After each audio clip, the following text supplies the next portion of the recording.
Bienvenidos a Empatiza 112, el podcast donde descubrimos el lado más humano de quienes están en primera línea. Soy Adrián Juan y en cada episodio conversamos con un profesional de emergencias para conocer sus experiencias, emociones y aprendizajes. Acompáñame. Hoy me acompaña Natalia Lorenzo. Muchísimas gracias por querer formar parte de este proyecto y para empezar me gustaría que me hablaras un poquito de ti y qué relación tienes con la psicología de emergencias. Bueno, pues soy Natalia Lorenzo. Gracias, Adrián, por invitarme a este podcast.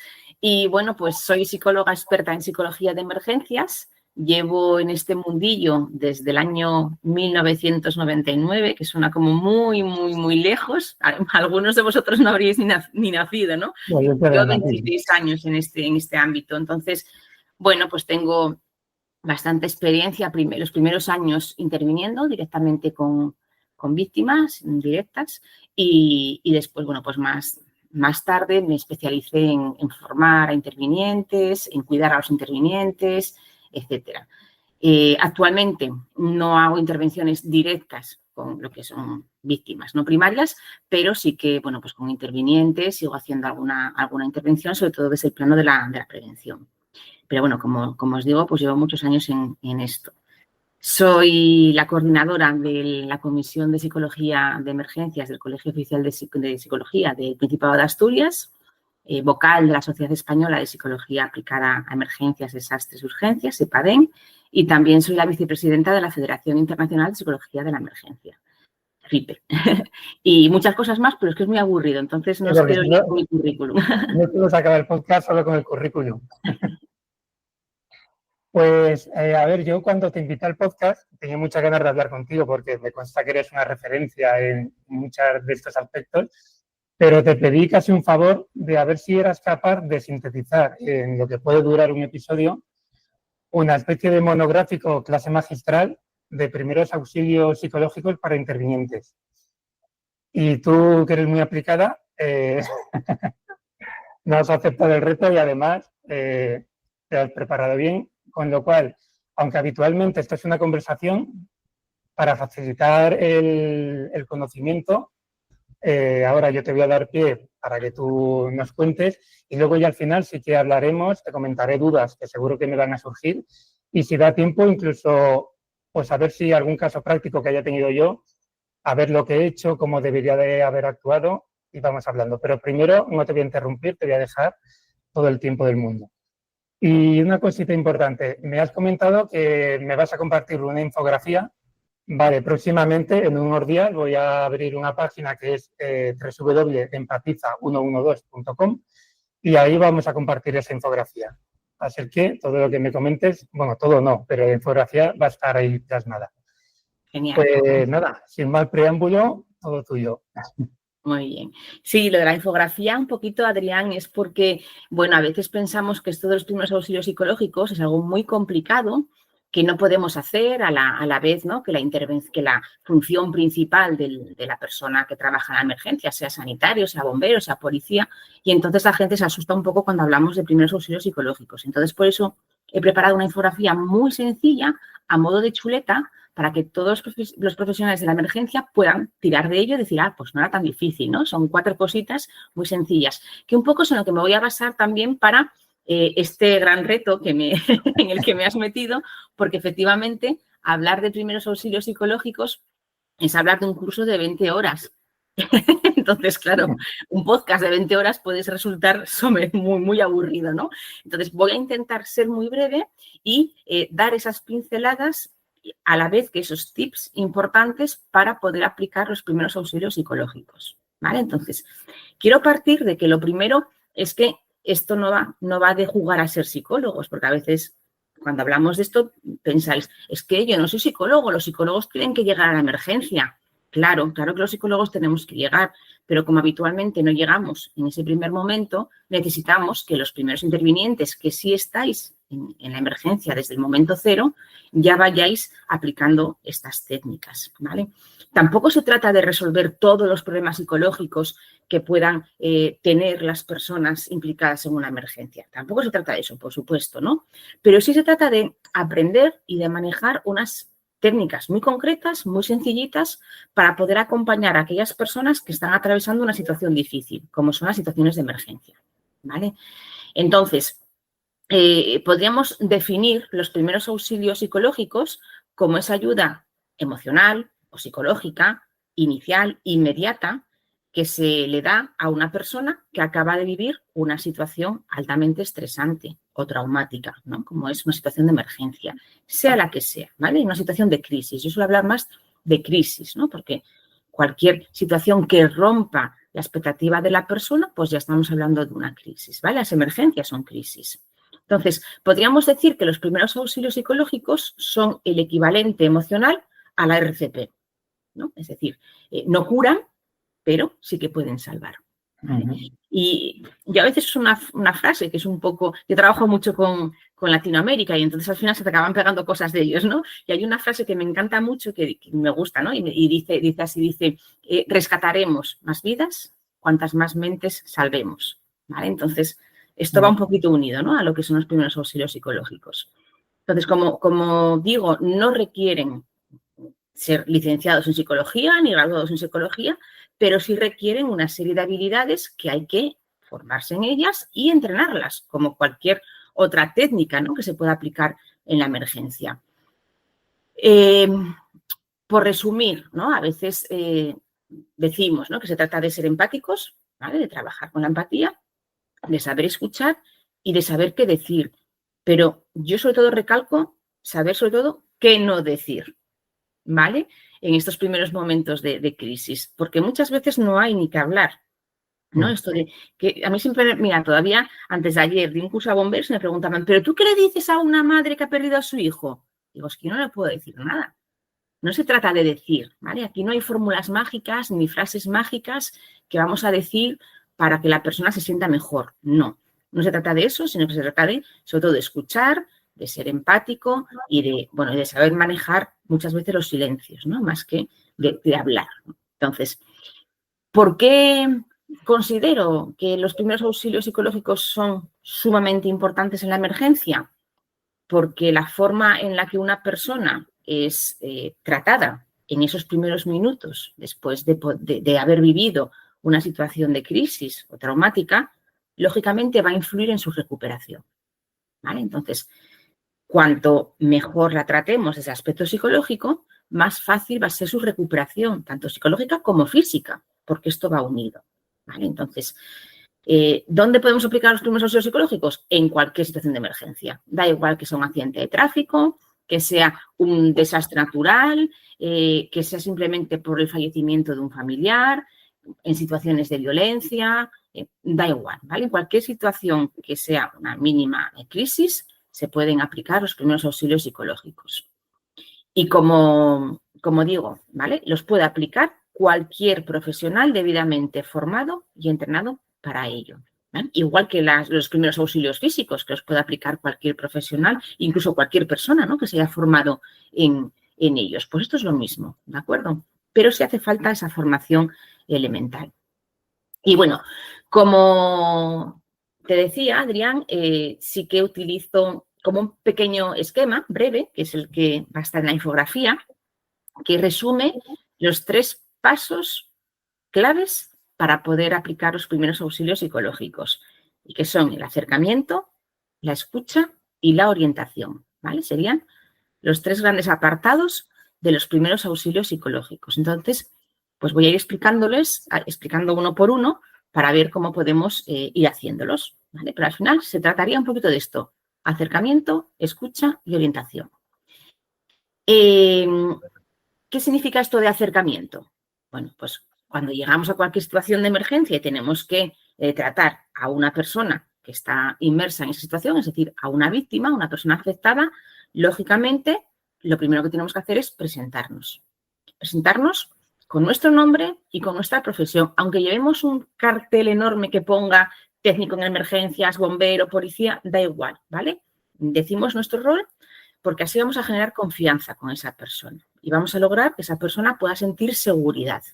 Muchas veces las personas tienen un montón de reacciones, no me da tiempo, ¿no?, a explicar todas las reacciones que tienen las personas en una situación de emergencia, pero muchas veces están bloqueadas o están confusas. y no ven. O sea, por mucho que llevemos un uniforme, no nos están viendo. Entonces es necesario decir, ¿no? Pues en mi caso, soy Natalia, soy psicóloga de emergencias, o soy Pedro y soy bombero, ¿vale? Y estoy aquí para poder ayudarte en lo que necesites, o para poder rescatarte, o para poder lo que tengas que hacer, ¿no? Por eso lo primero siempre va a ser presentarnos, que a veces parece una tontería, pero es que es realmente importante. Porque la persona va a saber quién está ahí, la persona va a saber quién está enfrente de ella. Y esto es un primer paso esencial para que la persona pueda recuperar una mínima sensación de control, que es lo primero que se pierde en una situación de emergencia, ¿vale? Una pérdida absoluta de control. Entonces, saber a quién tienes enfrente ya te devuelve un poquito esa sensación de control.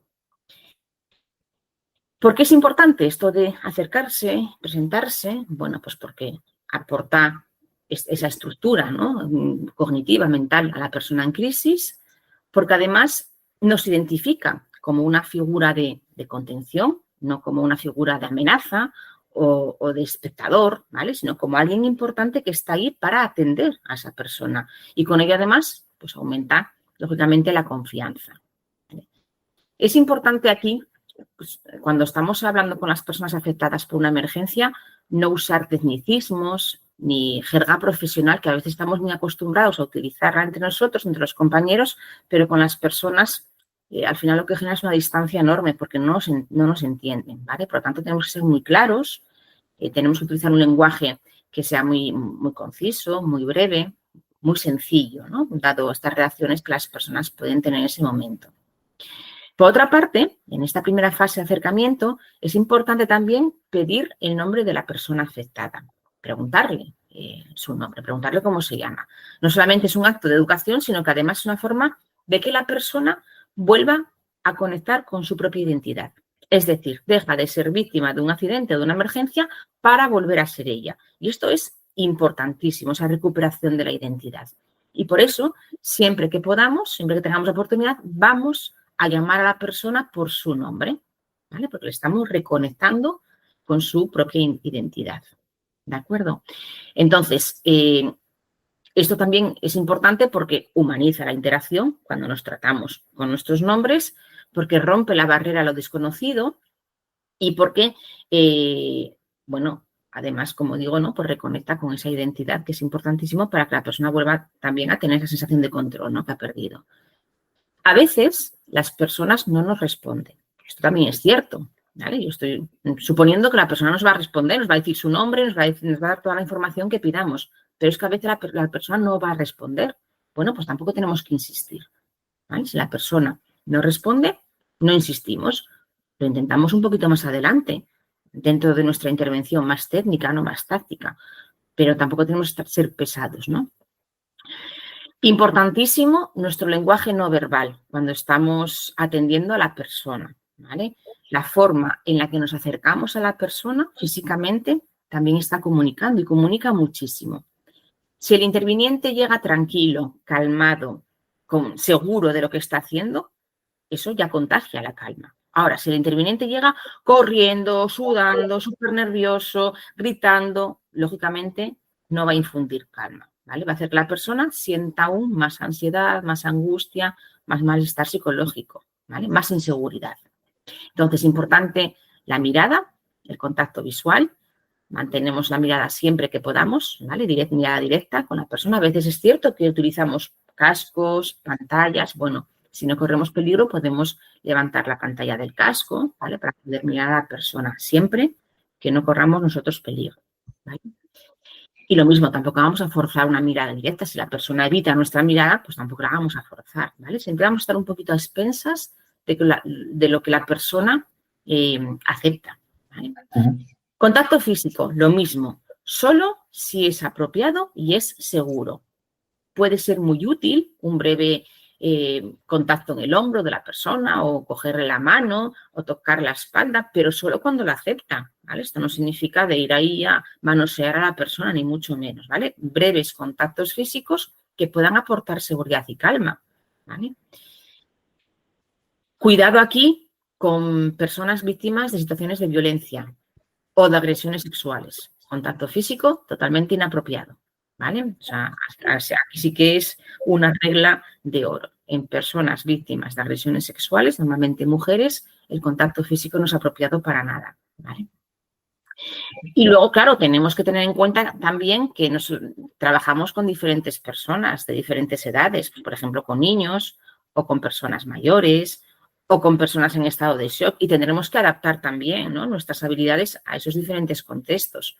Por ejemplo, con los niños, pues nos pondremos a su altura, nos agacharemos, nos sentaremos con ellos, les hablaremos con mucha suavidad. Con personas adultas mayores, ¿no?, personas mayores, pues no vamos a invadir su espacio personal porque lo suelen ver como una amenaza, ¿vale? Con las personas que están totalmente en shock, bloqueadas, con la mirada perdida, confundidas, que no son capaces de responder, pues lógicamente tendremos que respetar su espacio y sus silencios, ¿vale? Y mostraremos siempre esa actitud de ayuda. Vamos a explicar a través incluso de nuestra postura corporal, de nuestro tono de voz, que estamos ahí dispuestos a ayudarle en lo que sea necesario, ¿vale? Por lo tanto, siempre vamos a tener una postura abierta, es decir, los brazos no los cruzamos, no metemos las manos en los bolsillos, nuestra cara tiene que estar relajada, utilizaremos un tono de voz calmado, pausado, tranquilo, y utilizaremos la escucha activa siempre en el momento. No mostraremos, como decía antes, ¿no?, pues intranquilidad, impaciencia, prisa, ¿no? A veces mostramos mucha prisa porque las intervenciones en emergencias, ¿no?, requieren que las hagamos en el menor tiempo posible, pero cuidado con esto, ¿no?, porque eso al final es como que estamos impacientes por terminar nuestra actuación y eso pues genera más nerviosismo que otra cosa, ¿vale? Y explicar, ¿no?, explicar para qué estamos ahí, como decía, pues explicarles para qué estamos ahí y sobre todo qué es lo que vamos a hacer, ¿no? Pues si vamos a aplicar unas técnicas de primeros auxilios físicos, las explicamos. Si vamos a escarcelar o a utilizar cualquier herramienta que hace ruido, lo explicamos, ¿vale? ¿Por qué vamos a utilizar esa herramienta y si hace ruido, si no, y por qué es necesario utilizarlo, ¿vale? Eso es importantísimo, explicar todo el rato lo que estamos haciendo y para qué lo estamos haciendo, ¿vale? La importancia de eso que estamos haciendo. Ahora te voy a hacer un poquito de daño porque te voy a movilizar un brazo para lo que sea, ¿vale? Entonces, hay que ir avisando de todo lo que estamos haciendo. ¿Por qué es importante dar información, ¿no? Al final estamos hablando de dar información, toda la información posible, porque la información, yo siempre digo que es el gran ansiolítico. La información disminuye el miedo y disminuye la confusión. Da una sensación de dirección, ¿no?, de esto se hace para llegar a algún objetivo, y además refuerza el papel del profesional como una figura segura, ¿vale? Esta persona está haciendo conmigo esto, pero porque es necesario y porque es para mi bien, ¿vale? Cuando damos información, insisto, utilizamos frases muy cortas y muy concretas, con un lenguaje sencillo que sea muy entendible. Y nunca vamos a prometer cosas que luego no podamos cumplir, ¿vale? Cuidado con esas falsas promesas o esas falsas expectativas que luego no se van a dar, porque eso hace que la persona rompa totalmente la confianza con los profesionales de la emergencia, ¿vale?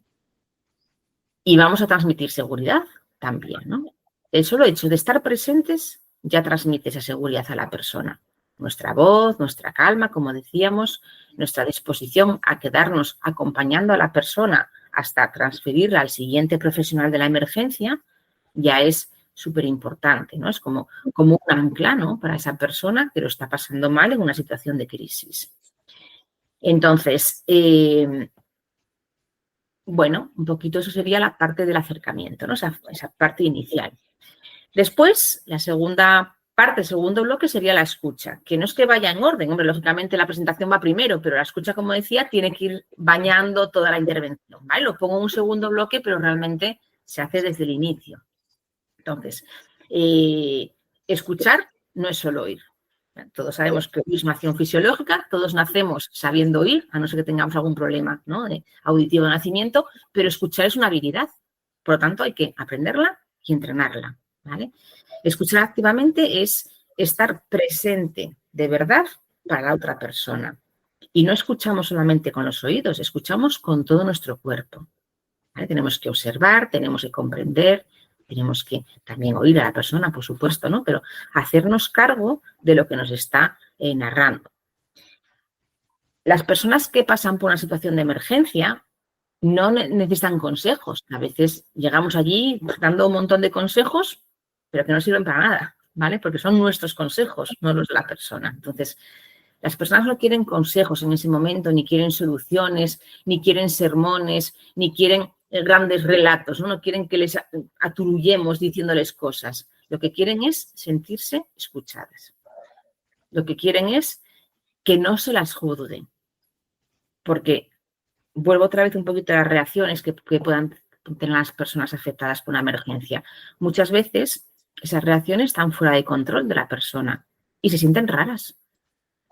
Claro, se les sale de su habitualidad y tienen reacciones pues, que las asustan y si encima las juzgamos, pues es peor. ¿Vale? Entonces, escuchamos sin juzgar. Y a veces solamente esto, el estar ahí, ¿no? Acompañando y escuchando, ya tiene un valor terapéutico impresionante. Muchas veces no hay que hacer nada más. Entonces, vamos a permitir, ¿no? ¿Qué es esto de escuchar? Pues permitir, ¿no? Que la persona se pueda expresar, tanto verbalmente como emocionalmente. Escuchar también es aguantar que la persona llore, que grite, que tiemble o que simplemente se quede en silencio. Eso es escuchar, ¿vale? Entonces, todas las reacciones de la persona van a ser reacciones totalmente normales en estos primeros momentos. ¿Que da patadas contra la pared? Pues es una reacción totalmente normal, ¿vale? Tendremos que dejar que dé patadas contra la pared.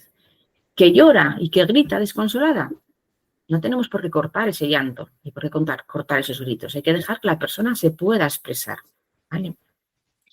¿Habrá limitaciones? Sí, claro. Si la persona en vez de patadas a la pared se da cabezazos contra la pared, lógicamente tendremos que hacer una contención, ¿vale? Porque hay un riesgo vital, ¿de acuerdo? O viene a darme cabezazos a mí como profesional de la emergencia. Lógicamente la limito, ¿no? La contengo. Pero si no, dejo que esa reacción emocional que se está expresando se exprese libremente, ¿vale? Le doy opción a la persona a que la pueda expresar. Y yo simplemente estoy ahí sosteniendo, escuchando, ¿de acuerdo? Entonces, esas frases que a veces nos salen de manera automática, no llores, que todo va a estar bien. Bueno, pues es que tiene derecho a llorar la persona, ¿vale? O tienes que ser fuerte, cálmate, estate tranquila. ¿Cómo se va a calmar o estar tranquila en una situación que la desborda? Pues, ¿que nos va a salir automáticamente? Sí, pero tendremos que evitar, ¿no? Decir estas frases que no ayudan, al contrario, ¿vale? En cambio, podemos decir, está bien que llores, es normal que llores, ¿vale? Es normal sentirse así después de lo que te ha pasado, estoy aquí contigo. Son frases que sí que podemos utilizar, ¿vale? Y están validando las emociones que la persona tiene en ese momento. Y eso es importantísimo, ¿vale? El hacerle ver a la persona que esas reacciones son totalmente normales en una situación que es extraordinaria, que no es habitual. Las personas no pasamos por una situación de emergencia todos los días, ni mucho menos. Entonces, ante situaciones anormales, ¿no? Que no son habituales, podemos reaccionar de cualquier manera. Y esas reacciones, como digo, van a ser normales. Y tenemos que hacérselo saber a la persona, ¿vale? Que son reacciones normales. Aunque ella crea, ¿no? Muchas veces que se está volviendo loca o que... No, para nada, ¿vale? En ese momento es normal cualquier tipo de reacción. Aunque nos cruja el cerebro a veces reacciones que tenemos que sostener en la emergencia, ¿eh? Y igual que la expresión emocional, también tenemos que motivar para que la persona nos cuente lo que ha ocurrido, sin forzar, ¿vale? Nunca vamos a forzar a la persona. Hay personas que necesitan contar lo que les ocurrió y otras, en cambio, pues no quieren contarlo o no pueden en ese momento, ¿vale? Entonces, ambas respuestas son válidas y ambas respuestas vamos a sostenerlas. ¿Que lo quieren contar? Motivamos para que narren lo ocurrido. ¿Que no lo quieren contar? Acompañamos desde el silencio, ¿vale?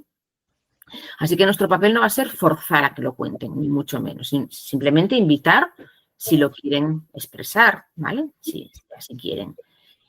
Por ejemplo, pues te gustaría contarme qué es lo que ha pasado, o si quieres hablar, estoy aquí para escucharte, o simplemente no tienes que decir nada si no quieres, ¿vale? Podemos quedarnos aquí tranquilamente esperando a que llegue la ambulancia o quien tenga que llegar, ¿vale? Si la persona habla, la escuchamos. Si no habla, simplemente la acompañamos. Es que no hay más, ¿vale? Porque yo muchas veces lo digo, y eso la verdad es que es lo más difícil, las intervenciones, mantener el silencio. Eso es muy complicado, porque pensamos que si no estamos diciendo algo, no estamos interviniendo, no estamos haciendo nuestro trabajo. Para nada, ¿vale? Mantener el silencio compartido muchas veces es la forma mejor de intervenir, ¿no? Y la forma más poderosa de dar apoyo a una persona, mantener ese silencio, el silencio compartido, ¿vale? Para que nos pueda contar el relato, para que pueda narrar un poquito los hechos, pues vamos a hacer preguntas que sean muy claras, muy sencillitas, preguntas cortas, y podemos ir ayudando a la persona a que ordene ese relato, ¿vale? Con esas preguntas que vamos haciéndola. Preguntas largas y confusas van a todavía desestructurar más a la persona, ¿vale? Por eso digo las preguntas cortas y sencillas. Preguntas que impliquen culpa tampoco son buenas, ¿vale? Ya bastante culpa va a tener la persona, que normalmente siempre tiene un sentimiento de culpa muy grande en cualquier situación de emergencia, como para que nosotros alimentemos esa culpa, ¿no? Por ejemplo, ¿por qué no hiciste algo? ¿O por qué no? ¿Vale? Ahí vamos a evitar siempre entrar en la culpa y alimentarla. ¿Qué más cositas? Pues algunas técnicas clave de escucha activa. Podemos, por ejemplo, utilizar nuestra comunicación no verbal, pues asentir con la cabeza mientras la persona está hablando, mantener esa mirada que decíamos antes, mirada directa, usar frases cortas para acompañar a la persona, como por ejemplo, te entiendo, claro, sí, esto debe haber sido muy duro, o lo que sea, ¿vale? O te ha afectado mucho, ¿de acuerdo? Y respetar siempre el ritmo de la persona y nos vamos adaptando a su ritmo.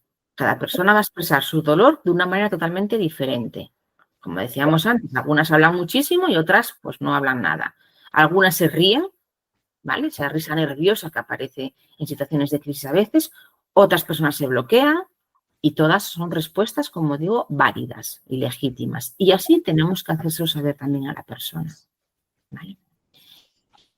Y la última fase, ¿no? Digamos, el último bloque sería la orientación. Una vez que ya hemos establecido ese contacto a través de la escucha activa, de la empatía también, ¿no? Que a veces sí que voy a hablar un poquito de la empatía, porque a veces tenemos un problema ahí con el concepto de empatía, ¿no? Cuando preguntamos a la gente, ¿qué es la empatía? Y todo el mundo dice, ponerse en el lugar del otro, ¿verdad? Es como la definición clásica de empatía. Bueno, pues siento deciros que no, ¿vale? No nos podemos poner en el lugar del otro, ni podemos ni debemos, ¿vale? Porque el otro es la persona afectada y yo soy el profesional. Si me pongo en el lugar del otro, dejo de ser un agente de ayuda. Soy una víctima primaria como él, ¿vale? Bastante tengo con ser víctima terciaria como interviniente, ¿no? Como para encima, ¿vale? Involucrarme más allá de la cuenta. Entonces, ¿qué es la empatía? La empatía es comprender la vivencia de la situación de la persona desde su realidad, ¿vale? No desde la mía. Y aquí entra otro concepto que también a veces pues llama un poquito la atención y es que no hay una única realidad, no existe una única realidad, sino tantas realidades como personas somos, ¿vale? Entonces, la realidad de una víctima de una emergencia no es la misma que la del interviniente. Son dos realidades diferentes y el interviniente lo que tiene que hacer es atender a esa persona comprendiendo la realidad que está viviendo esa persona. Pongo un ejemplo muy sencillo y muy tonto, pero que es muy gráfico, ¿vale? Intervención en suicidio, que ya sé que habló mi compañero Jesús hace poquito de ello, ¿no? Pero es como lo más gráfico que hay. Intervención en suicidio, una persona que se quiere precipitar desde una altura y llega el interviniente y le dice, pero bueno, hombre, ¿cómo te quieres tirar? ¿Cómo te quieres matar? Con lo bonita que es la vida. La vida es bonita para ti, que acabas de sacar tu plaza de bombero o de policía y eres feliz, pero para la persona que está en esa cornisa, pues quizás la vida sea una mierda, ¿vale? Entonces, cuidado con estas cosas. Las realidades son totalmente distintas y tenemos que intervenir siempre haciéndonos cargo de la realidad de la persona a la que estamos atendiendo. Y eso no significa que nos arrastre a su realidad, ni mucho menos, ¿vale? Pero sí comprenderla. Y eso sería un poquito cómo tenemos que entender la empatía, ¿de acuerdo? Pues eso, ¿no? A través de esa empatía, de esa escucha, donde atendemos a la persona con respeto, llega esta etapa de la orientación, ¿no? Que consiste en estructurar, en ayudar a la persona a saber qué es lo que está pasando y qué es lo que va a pasar a continuación, ¿vale? Ahora te estamos ayudando, estamos interviniendo contigo, aplicando estas técnicas, utilizando estas herramientas y después lo que va a ocurrir es Pues que llegarán los equipos sanitarios y te llevarán al hospital o lo que tenga que ocurrir, ¿vale? Es decir, hacerle partícipe de todo el proceso de intervención en la emergencia. Porque en las situaciones, en este tipo de situaciones, lo que más angustia genera es la incertidumbre. Entonces, el que te estén manoseando, colocando, haciendo ruidos con cosas, el que te pasen de un sitio para el otro y no saber por qué, eso te genera mucha más angustia, ¿vale? Entonces, tenemos que reducir esa incertidumbre dando toda la información posible, ¿vale? Por eso, esto de orientación, ¿no? Orientar a la persona hacia lo que va a ocurrir a posteriori, ¿vale? Tiene que entender qué es lo que va después. Entonces, aquí nuestra función va a ser ayudar a que esa incertidumbre disminuya, aportando sobre todo claridad, acompañamiento y mucha confianza, insisto otra vez, sin falsas promesas, ¿vale?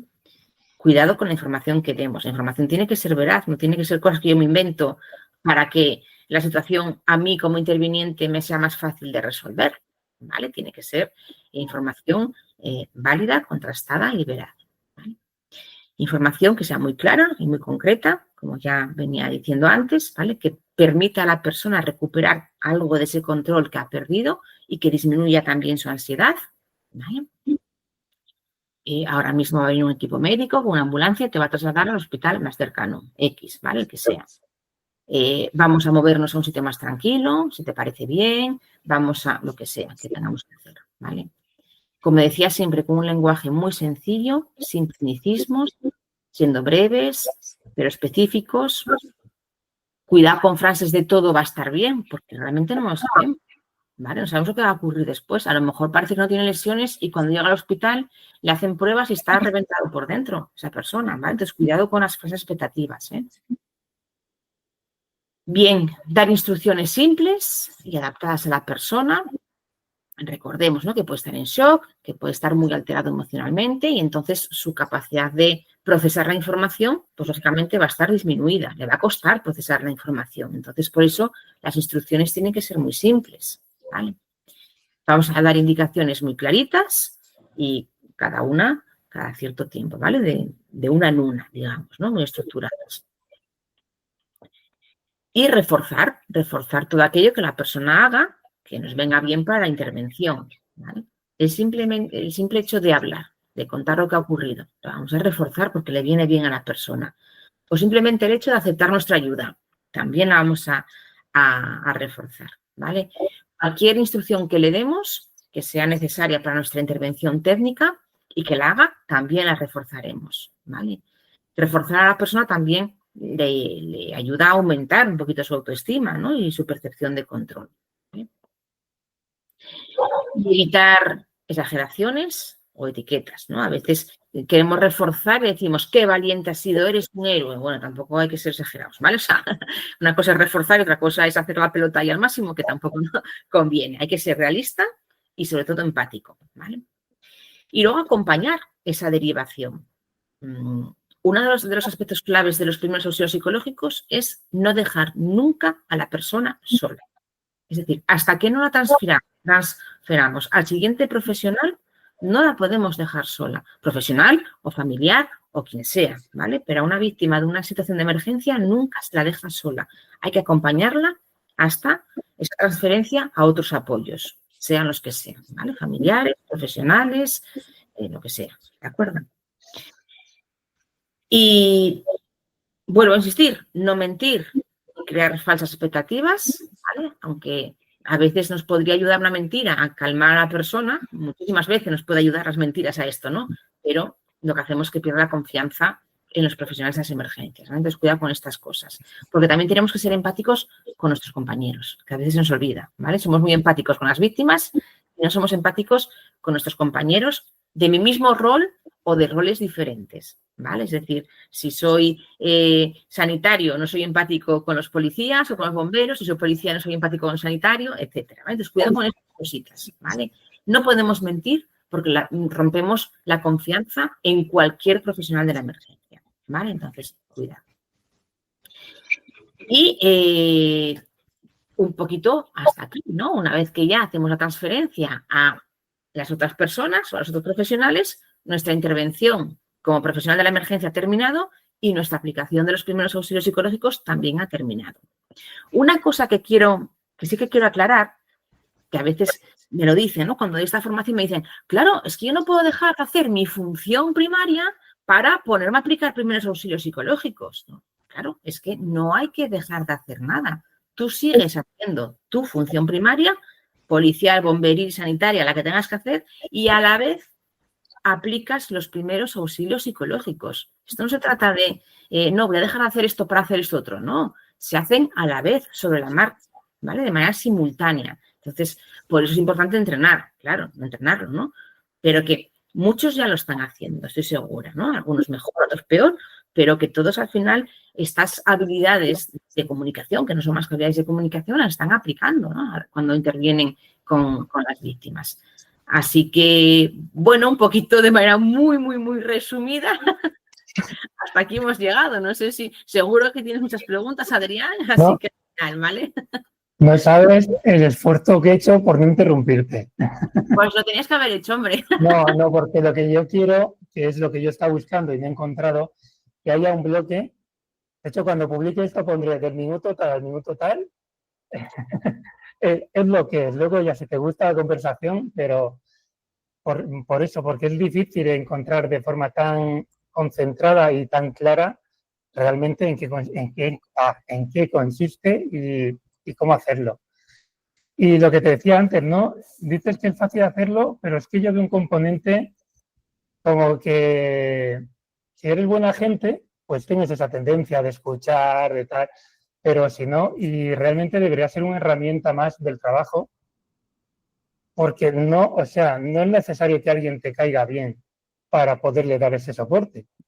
Y muchas veces nos llevamos el cómo nos cae a nosotros la persona, es, pues este es un exagerado, pues este que quiere llamar la atención.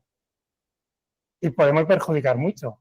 Claro, pero justamente es que esto no se trata de ser buena persona, Claro. ¿vale? O de intervenir mejor con el que me cae bien o es más afín a mí y con el que me cae mal o no tiene nada que ver conmigo, intervengo peor. Es que no se trata de eso.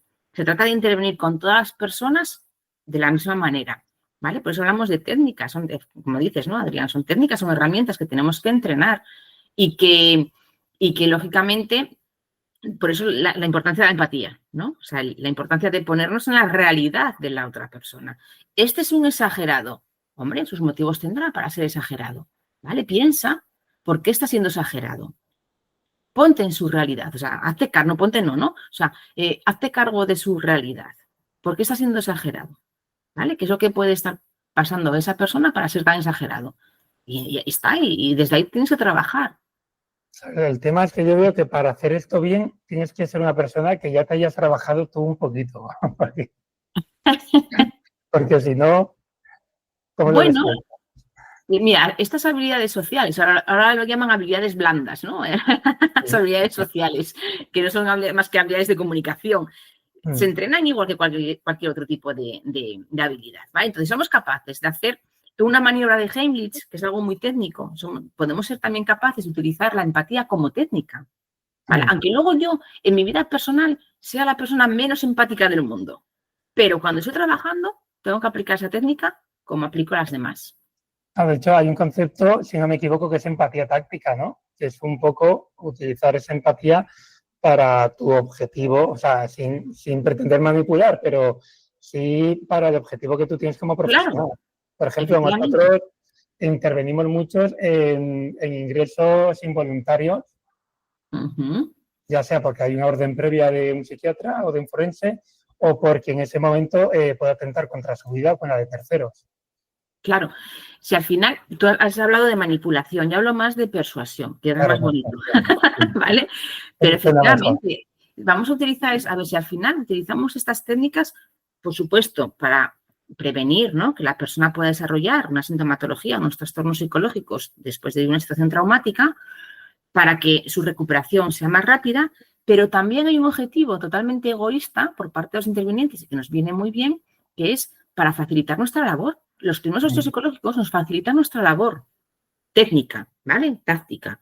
Entonces, si sabemos aplicar bien estas herramientas, nuestra función principal va a ser mucho más fácil. Rescatar a una persona, atenderla sanitariamente. Si la persona está calmada, nos facilita mucho nuestra intervención primaria, ¿no? O principal. Por lo tanto, claro que son técnicas persuasivas, ¿no? Me llevan a, bueno, pues a conducir a la persona a lograr mis objetivos como primer interviniente, ¿no? Desde ese plano más egoísta, quizás, podemos decir. A la vez que la estoy ayudando para que, bueno, para que la atención sea integral. Las personas no solamente es un cuerpo físico, ¿no? Son un cuerpo físico y un cuerpo mental. Pues tiene que ser una atención integral en la emergencia. ¿Vale? Hemos tenido un pequeño fallo técnico, pero seguimos con el episodio. Bueno, Natalia, se me ha ido un poco el hilo de lo que te estaba diciendo, pero me he apuntado aquí varias cosas que quiero comentar contigo. Hablabas del silencio. Claro, el silencio es difícil manejarlo y no sabes cuándo es conveniente y cuándo no. Yo te quiero contar una situación que tuve el otro día, a ver tú cómo la hubieras manejado, cómo me recomiendas. Mira, era un traslado secundario de una persona que había hecho un intento autolítico de ingesta por paracetamol y la llevábamos a un hospital de referencia, ¿no? Y él sabía que yo lo sabía, lógicamente, y yo también sabía. Y había como un silencio, o sea, era como un buen rollo. De hecho, el chico no cumplía para nada el perfil de una persona que acaba de hacer eso. Ajá. Y yo por un lado quería hablar, pero me preguntaba, ¿quiero hablar por necesidad mía? O sea, ¿soy yo claro, el que tengo la curiosidad de ver lo que ha hecho o tal? O si le hablo le puedo ayudar. O sea, tenía mucho yo esa duda, ¿no? No sabía si cortar ese silencio y si era por mí o por él, realmente. Claro. Y luego hablé un poquito, además me contó, vamos, que para nada era el perfil, era una persona que nunca había tenido intentos, que lo pensó y lo hizo, pues fue internet y tal, pero que no era una cosa, que no era una persona ni que tuviera una historia de depresión, ni de intentos previos, ni nada. Y entonces hablé un poquito y ya me callé, porque yo, eso, por un lado, digo, a lo mejor hablarle viene bien, pero por otro lado, digo, ¿hasta qué punto no es para satisfacer mi morbo? Bueno, mira, me das pie a muchas cosas, ¿eh? Vale. A mí no se me puede preguntar, Adrián, porque de una pregunta saco 10.000 cosas. Bueno, primero, pues tengo unas cuantas, ¿eh? Cuando te quieras ir a comer, me avisa. Empiezo. Intento autolítico, intento de suicidio, mejor, ¿vale? Hay que poner nombre a las cosas. Intento de suicidio. Sí, segundo, caso, sí. ¿Vale? Perfil. No hay un perfil de las personas con conducta suicida. Todos somos potenciales personas con conducta suicida, ¿vale? Venga. ¿Necesidad de morbo, de saber más por morbo? Yo no creo que sea eso, Adrián. Yo creo que es una necesidad de hablar para sentirte útil, ¿vale? De preguntarle para sentirte útil. Pero cuando estamos en silencio, lo decía antes, ¿no? Es como que, ostras, estoy en silencio, pues entonces no estoy interviniendo, no estoy haciendo nada, no estoy siendo útil, ¿no? Entonces tengo esa necesidad de romper ese hielo. ¿Que la persona está cómoda en el silencio? Claro, estamos incómodos nosotros, ¿vale? Aún así, sí podemos hacer una pregunta. ¿Quieres contarme algo? Simplemente. Esa pregunta puede dar pie a que efectivamente te cuente algo relacionado con su intento de suicidio, relacionado con cualquier otra cosa que no tenga nada que ver con su intento de suicidio y utilizáis una técnica de distracción, ¿vale? Pues se habla de lo que la persona quiere hablar, aunque no tenga nada que ver con la situación de crisis, o que te diga, pues no quiero contarte nada y se mantenga en silencio. ¿Qué hacemos? Cuando yo hablo del silencio compartido, no es estoy en silencio y ya está, sino que mi comunicación no verbal transmite compañía, ¿vale? Estoy con la cara relajada, de vez en cuando puedo emitirle una sonrisa, si encaja, ¿vale? La situación. Y le miro, incluso un pequeño contacto físico a lo mejor, ¿vale? En este caso, si vais, entiendo que vais en el transporte, ¿no? Y vais en una ambulancia, el transporte sanitario, pues a lo mejor le puedo tocar la mano, ¿no? O simplemente, o estar ahí acompañando, pero que nos sienta presentes, no es, no estoy en silencio y paso de la persona, no, sino que me tiene que sentir que yo estoy presente, que estoy con él, ¿vale? Que estoy con esa persona, aunque no hable, ni él ni yo, pero estoy presente, ¿vale? Una mirada, un contacto físico, una pequeña sonrisa, eso muchas veces es mucho más potente que un discurso que podamos tener ahí que suene totalmente vacío y sin sentido ninguno en esa situación. Claro, yo mi duda era si, porque pensaba que quizás le vendría bien pues, ventilar un poco emocionalmente, pero a la vez como él tampoco, porque luego hay gente que tiene mucha verborrea y que está deseando contarte, pero como no veía ese perfil, no sé si está bien dicho perfil. Pero le puedes preguntar, Adrián, ¿no? ¿Quieres contarme algo? ¿Te apetece contarme algo? Ya está. No vas directamente a ¿por qué has hecho esto? Vale, que a Claro, lo mejor y es si te algo que no dice, surge. No, ¿por qué has hecho esto? Que sea como boom, culpa. Venga, venga. No, no. claro, ¿Quieres contarme algo? ¿Quieres compartir conmigo algo? Ya está. Y a lo y si mejor te habla de sentimiento o a lo y si mejor te habla de mm, otra cosa. pero si te responde, por ejemplo, ¿y qué quieres que te cuente? Lo que tú quieras. Bueno, ir dejando ahí en Yo estoy abierto, aquí ¿no? para Hasta ver. escucharte, lo que tú quieras. Claro. Yo no voy a dirigir, tiene que dirigir Mm. él la conversación, ¿vale? Entonces, ¿qué quieres que te cuente? Lo que tú quieras. ¿Tienes necesidad de contarme algo o prefieres quedarte callado? Ya está.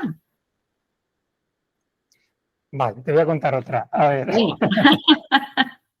Mira, el otro día también, bueno, hace unas cuantas semanas, fuimos a un aviso que lo pasaban como también como intentos de suicidio. Se supone que ya estaba policía, el centro de salud, y la mujer había avisado que se quería tirar por el balcón y demás. Pero cuando llegamos estaba bastante agitada. No sé si decir agresiva, pero estaba bastante agitada. Y además, cuando pasamos, el del centro de salud nos hizo así con la cabeza, como diciendo, no hay forma de manejarla y tal. Yo estaba la mujer sentada, me arrodillé, me puse a la altura de sus ojos, que eso es algo que suelo hacer. Muy bien. Me presenté, tal, no sé qué, y no sé qué le dije, que a la tercera palabra o cuarta, bueno, frase, la mujer que estaba cabreada, que de hecho el monitor que llevamos para hacer los electros y todo esto, Sí. siempre lo subimos, me decía que si eso era para grabarla, que incluso yo dije, pues no sé si tendrá a lo mejor algo de psicosis Claro, o... pues un brote psicótico, claro. O sea, estaba muy hostil, pero le dije algo que fue como que la rompió entre comillas, se puso a llorar y me abrazó. Claro, yo ahí, por un lado, dije, he tocado la tecla, pero no sabía qué tecla había tocado. Ahora quiero que me comentes esto, que puede ser que fuera lo que toqué, pero también te quiero comentar. Luego, lo malo de eso es que esa persona ya como se vincula mucho a ti y no te quiere soltar, porque claro, yo lo que quería hacer era llevarla de forma voluntaria al hospital para la correspondiente valoración psiquiátrica y demás. Y claro, la mujer era como, no me dejes sola, tal, no sé qué. Claro, Yo le fui explicando que también la van a atender muy bien, pero claro, luego pasa una cosa. Luego resulta que vamos, o sea, con todo este trabajo por mi parte, la llevo bastante contenida verbalmente, súper bien, la mujer, vamos. Y al siguiente aviso que vamos al hospital, le habían dado ya el alta a su casa. claro. Entonces es como... Pero Y está fuera de nuestro control. Lo que hagan ya, luego los centros sanitarios está fuera de nuestro control. claro, pero yo me quedé con la sensación de que esa mujer se pudo quedar con la idea de que yo le mentí, porque claro, yo le dije que seguro que en el hospital la iban a poder ayudar, que probablemente podrían hacer una interconsulta con la trabajadora social, porque claro, también había un problema. Y resulta que todo eso al final no ocurrió. O sea, al final le dieron puerta.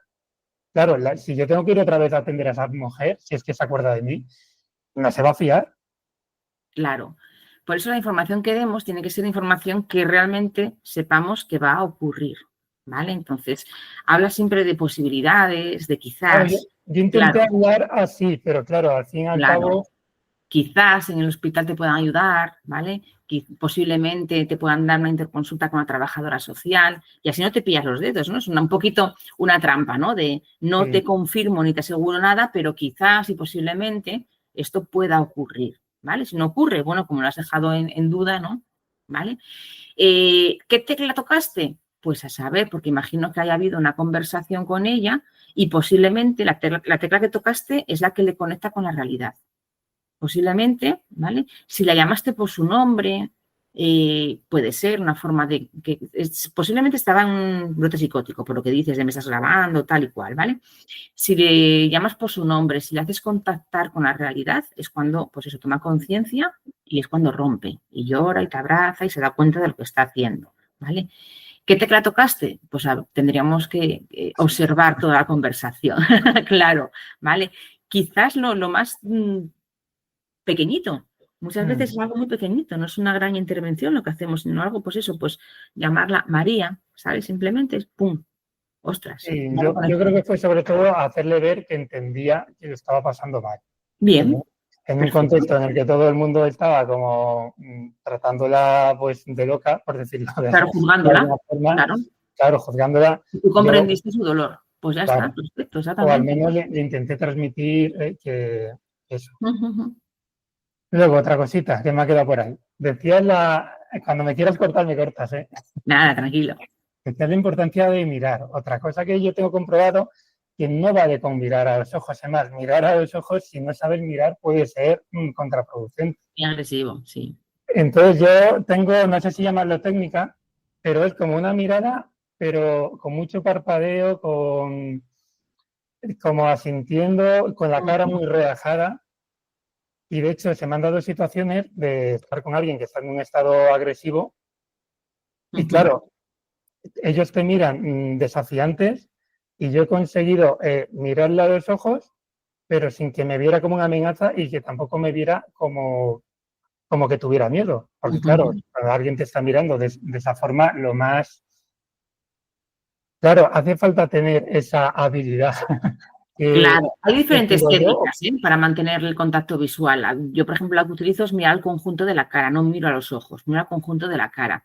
Hay gente que mira al triangulito de nariz, boca, tal. Bueno, a veces eso también puede ser a ver si tengo un moco o a ver qué pasa, Claro, ¿sabes? Entonces, es una de las técnicas, ¿eh? Pero claro, a veces también puede ser un poquito conflictiva esa técnica de mirar al triangulito de la nariz y boca.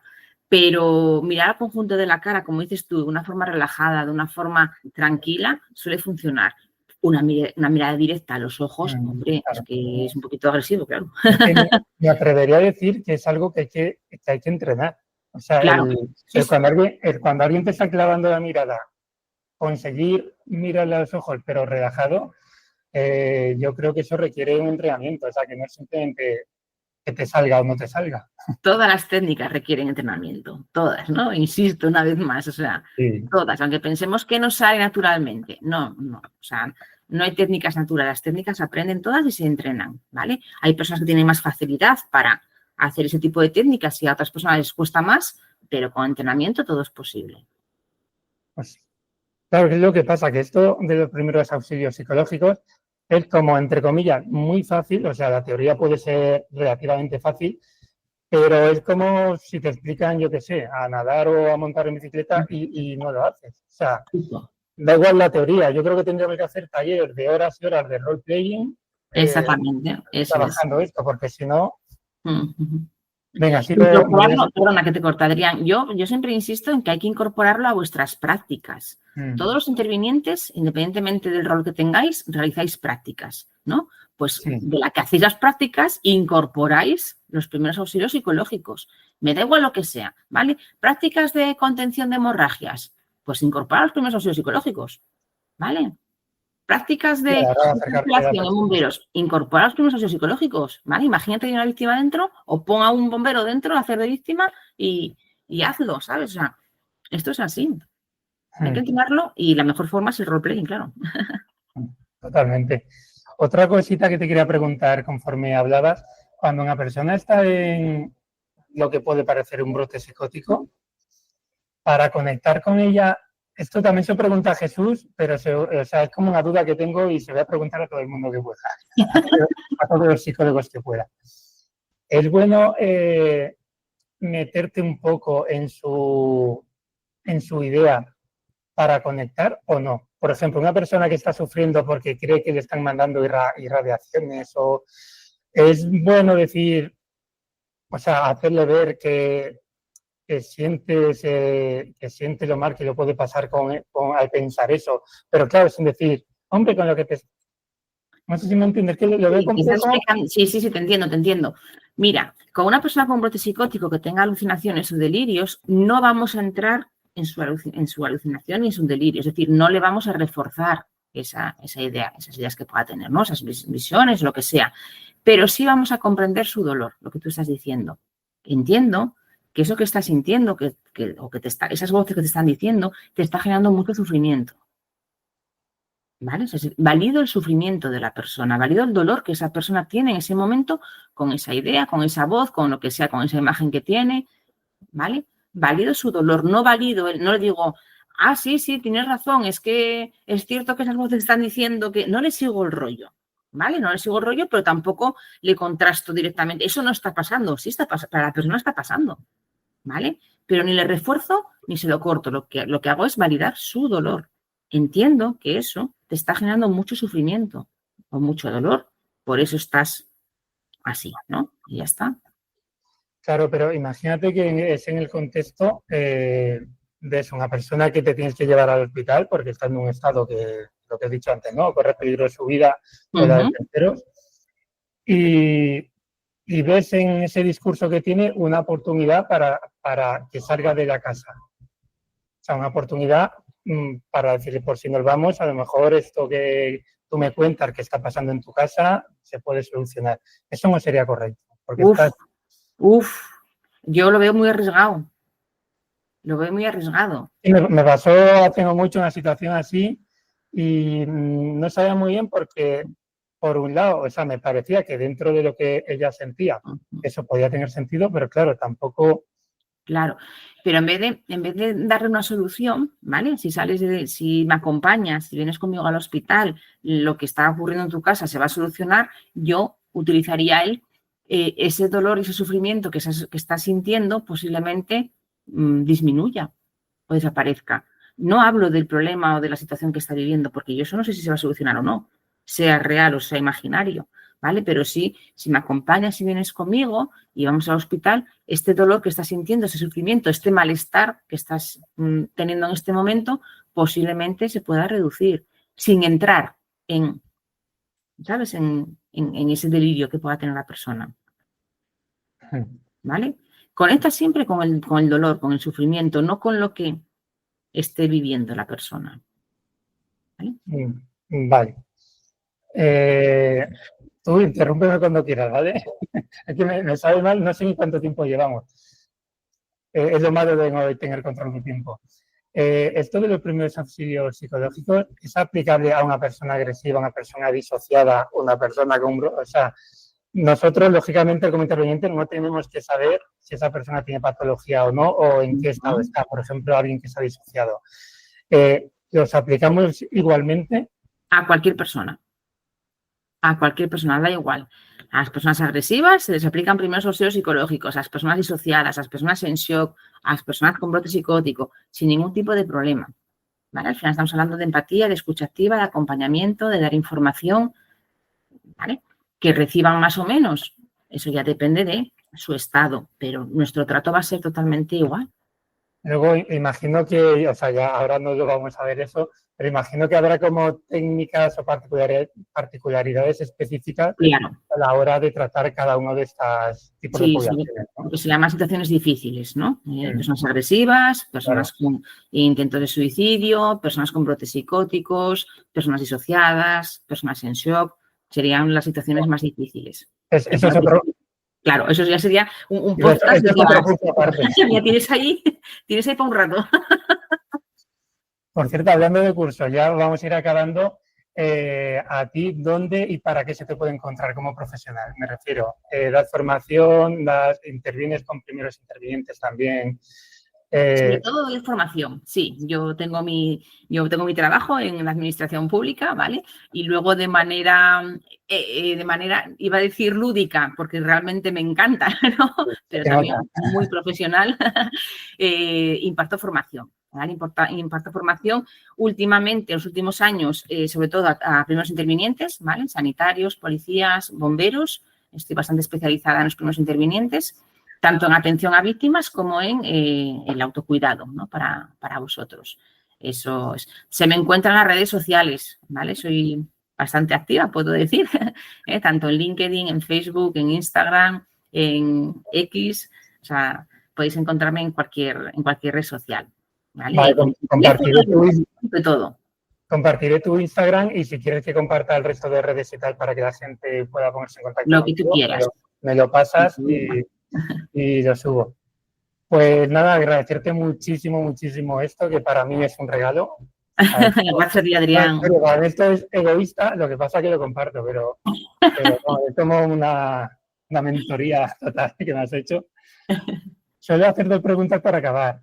Una es que si me recomiendas, bueno, a mí, a los oyentes, algún libro, curso o recurso. Lo digo así porque a lo mejor no es un libro de literatura, pero es una formación específica o algo que pueda ser de interés sobre este tema, especialmente. Bueno, yo os recomiendo un libro que tiene que ser un libro de cabecera, ¿vale? En esta temática, que es Psicología y Emergencia, habilidades de intervención para profesionales de socorro, creo que se llama, ¿vale? De socorro, de Enrique Parada, un gran maestro, compañero mío desde los inicios del apoyo psicológico aquí en España. Y, vamos, lo recomiendo totalmente, ¿vale? Eso tienes un libro de cabecera de cualquier profesional de las emergencias, de la editorial Desclés de Beauvoir y poco más. O sea, así como libro estrella de esto, y ya tiene unos años, pero vamos, toca todos los temas. Además, ese libro habla mucho, o sea, yo no me lo he leído entero aún, pero sí que he dicho bastante el índice y algún tema suelto, habla mucho sobre todo de lo que es la comunicación. Claro, porque al final son habilidades de comunicación, ¿no? Insisto, entonces, pero trata todos los colectivos. Ahí tienes personas agresivas, tienes intentos de suicidio, tienes, vamos, todo un montón de colectivos y de situaciones que te puedes encontrar en emergencia. Y como muy práctico, ¿vale? Entonces, por eso digo que es gordito, pero es como muy, muy práctico. No es el típico manual de un universitario que no te enteras. No, está súper bien escrito, muy sencillito y yo creo que es muy, vamos, para mí es lo mejor que hay. Sí, yo tengo en formato digital y me lo quiero pillar en papel. Y la otra pregunta, bueno, más que pregunta, es casi un favor. ¿A quién me recomiendas que pueda traer al podcast y que tú tengas un poquito de contacto para hacerme de enlace? Ya has traído a uno, así que me has machacado. Te recomendaría a Jesús Rivero. ¿A quién más te puedo recomendar? A mucha gente, pero depende del tema que quieras que toquen.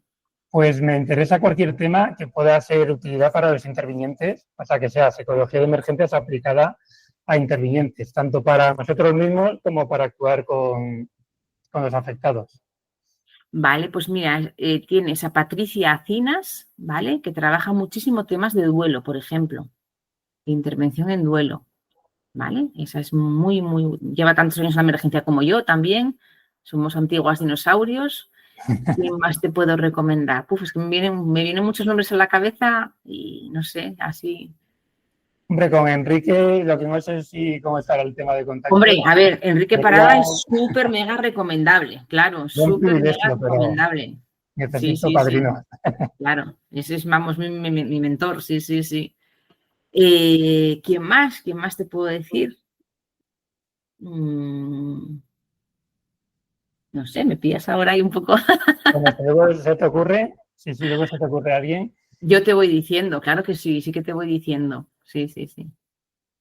Vale, Natalia, pues nada, no sé cuánto tiempo llevamos, te lo digo de verdad. ¿Tú lo sabes? 1 hora y 10, nada, poquito. Bueno, poquito. Muchísimas gracias, de verdad. A ti, Adrián, por haberme invitado y por darme este ratito para poder explicar algo que yo creo que es muy importante. Muy importante. Has escuchado Empatiza 112, el podcast donde mostramos el lado más humano de las emergencias. Recuerda que puedes escucharnos en Spotify e iVoox y síguenos en Instagram en el perfil empatiza112.podcast. Nos vemos en el siguiente episodio.